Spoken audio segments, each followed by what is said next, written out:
166 years ago, Florida became the 27th state to join the United States of America. And since then, our legislature has convened frequently to address great issues of the day.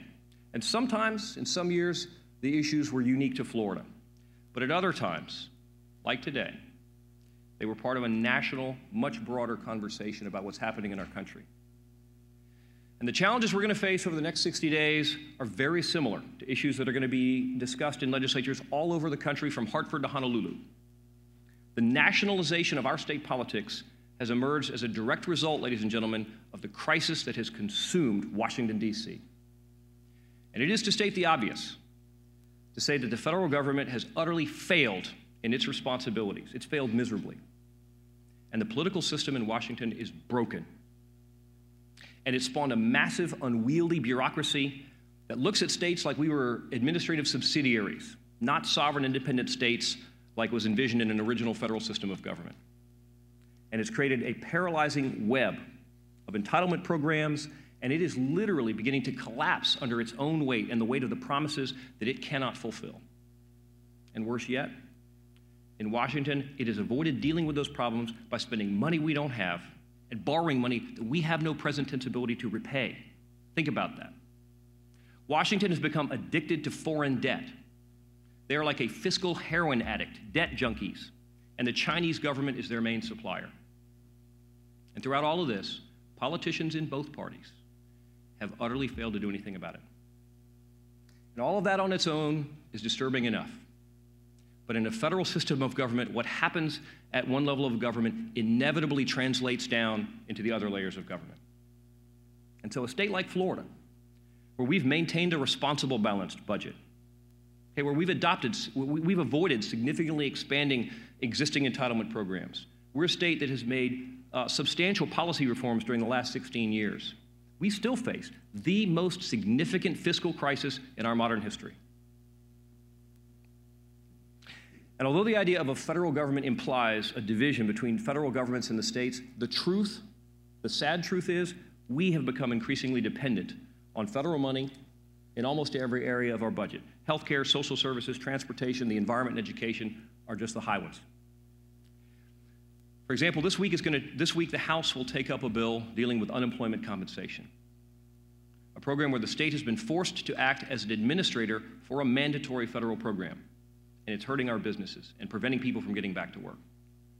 Later in session, we'll take up a bill dealing with Medicaid, which is a Great Society federal entitlement program run amok, and it has become the single largest cost driver in our state's entire budget.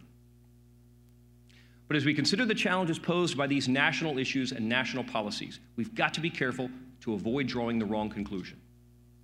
The federal government is not broken because the men and women of Congress are bad or selfish people. I believe that most of them went to Congress with the same good intent that brought each of us to Tallahassee.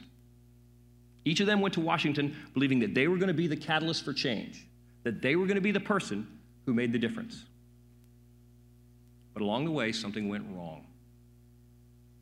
They got sidetracked by a culture of corruption or intoxicated by an environment of entitlement and popularity.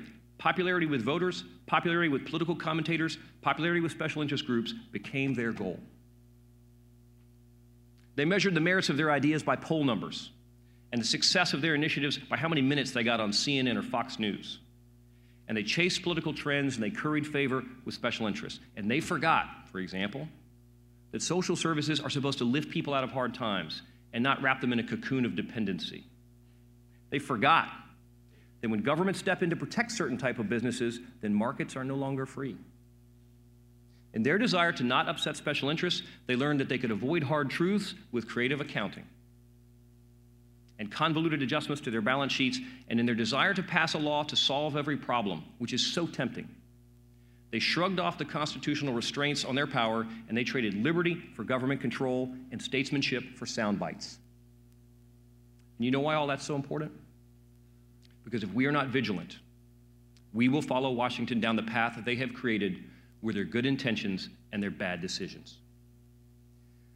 We too have become enamored with the politics of labels. We too find a catchy name for a concept, and suddenly the details, the actual law, can become secondary.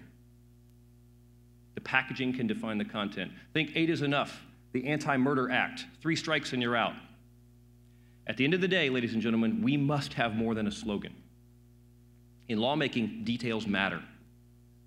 And it's fine for a slogan or a label to start a conversation, but we, the lawmakers, have to finish it carefully. We have to care about the details and the real impacts of what we do. This session, we will be faced with a temptation to which our colleagues in Washington have already given in, which is the desire to put off hard decisions.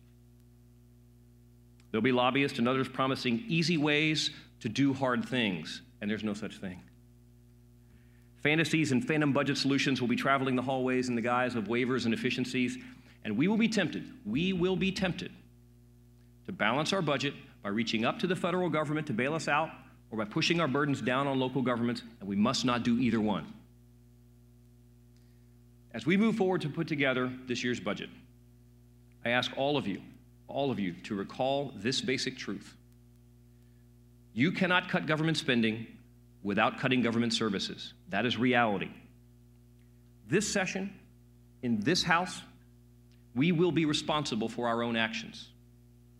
This session, in this House, we're going to strive to do something that many say is impossible, to conduct ourselves in a manner that restores the trust and the confidence of the people of Florida in their government, and to implement reforms that transcend the bounds of process, politics, and political parties.